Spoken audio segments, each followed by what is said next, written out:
Hello guys, welcome back to my channel. Today I wanna tell you about the third chapter of Assassin's Creed Chronicles, um, set in Russia. Uh, if you already seen my last, the previous two videos, you should know already what this game is about. Um, but anyway, I will summarize a little bit for those who didn't watch the previous videos. This is the third chapter of a three games chronicles. Let's call it that way. Assassin's Creed Chronicle. The first is set in China. The second in India, and this one is set in Russia.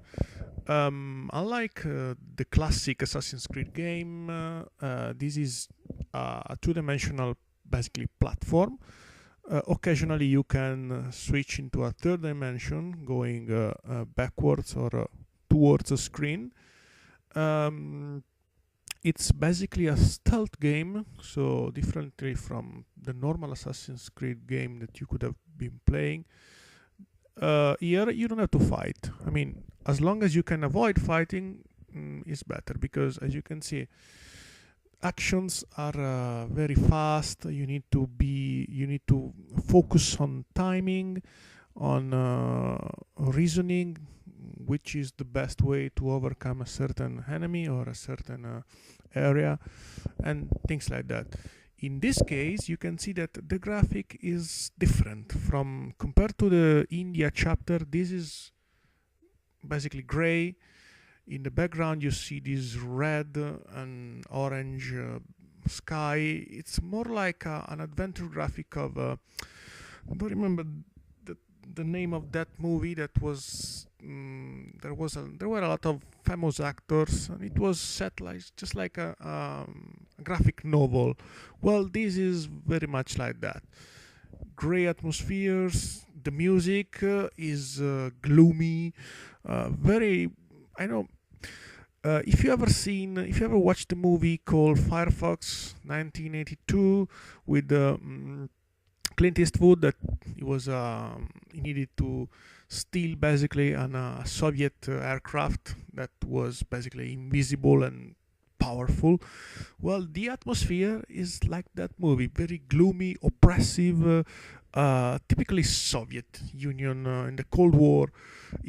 Even though here is the game is set in 1918, so basically it's at the very beginning of the Soviet Union, or better, there was not any Soviet Union yet. That was the revolution that led to the birth of the Soviet Union.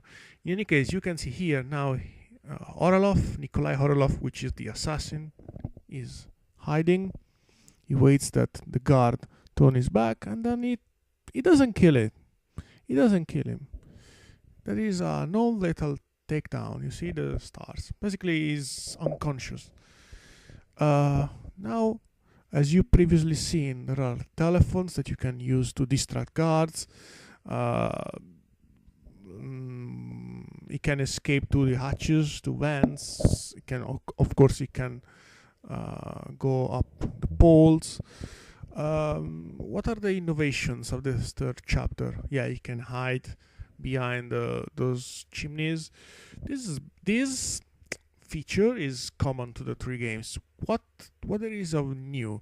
Well, besides the graphic, which is even more detailed than the India chapter, although the colors are limited to just gray, red, and something like that. But I think that was a good idea, because to improve the oppressive atmosphere, as you see the third dimension.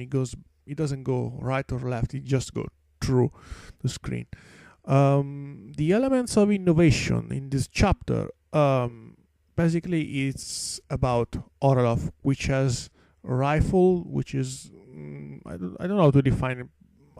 It looks like a sniper rifle, but it doesn't always use it like that. Oh, now I've been spotted, so I'm gonna lose the 4 bonus that I already collected. You see in the bottom right screen there is 4, which are the gold bonus that I have collected. Now I'm getting a bronze, you see, bronze. So spoiled whatever I have achieved so far. Now there is a guard watching down, so I need to whistle to distract him, so I can pass, go inside that room. Now here I should steal the grenades, the smoke grenade from this guy, but I forgot. So now I'm going up here, and I need the smoke grenade for the guy on top, but since I forgot, I have to come back. The most important element of this third chapter is, like I was said before, is a rifle. In a while you will see that he's gonna use it in a first person. Basically, it's only the only way in which you use the character in first person, and he's gonna basically sniping. Besides that, this is, like I said in all the other reviews, this is not a game of dash and slash. This is not like that. This is very, if you want, is a slow game. I mean, you don't need to rush. Better go very, very slow, ponder, think to everything, watch around, watch the surrounding, think before acting. There is no rush. I mean, nobody is hurrying you. There is no countdown. So take your time. Take your time. Value after a good evaluation of the environment and the enemies and the skills that you have unlocked so far. So try to realize what's best for you in that moment. Now you're gonna see, I don't remember if I've been spotted here or not. Here there are the guards that exit from the door, and one of the one on the left is gonna enter the door in the left. The one in the right is gonna turn back. So that's the moment that I need to use. Exactly. I don't remember if I've been spotted here. No. Okay. Well, then it was good. You don't need to kill them. I didn't need to kill them. Also because they are 3, 4 against 1, which means sure death. You can survive on a 1 versus 1, perhaps 2 versus 1, but 3 or 4, you are dead. So better, like I said before, if you can avoid fighting, do it. This I didn't buy the Russia chapter by itself. I got it into the 3 games pack from Ubisoft on PlayStation 4. If you go on the store, you will find it. I've been spotted here. I mean, I've not been spotted. They spot the body. I forgot to hide it, so of course they got alarmed by a dead body.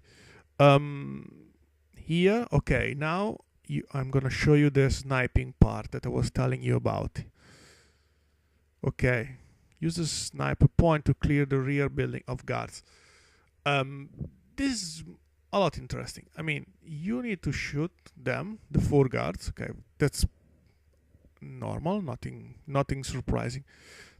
But now they're coming your reinforcements, 2 more, and these 2 are shooting you. So if you're not fast enough to kill them, to get rid of them, they're gonna get rid of you. So better be fast and precise.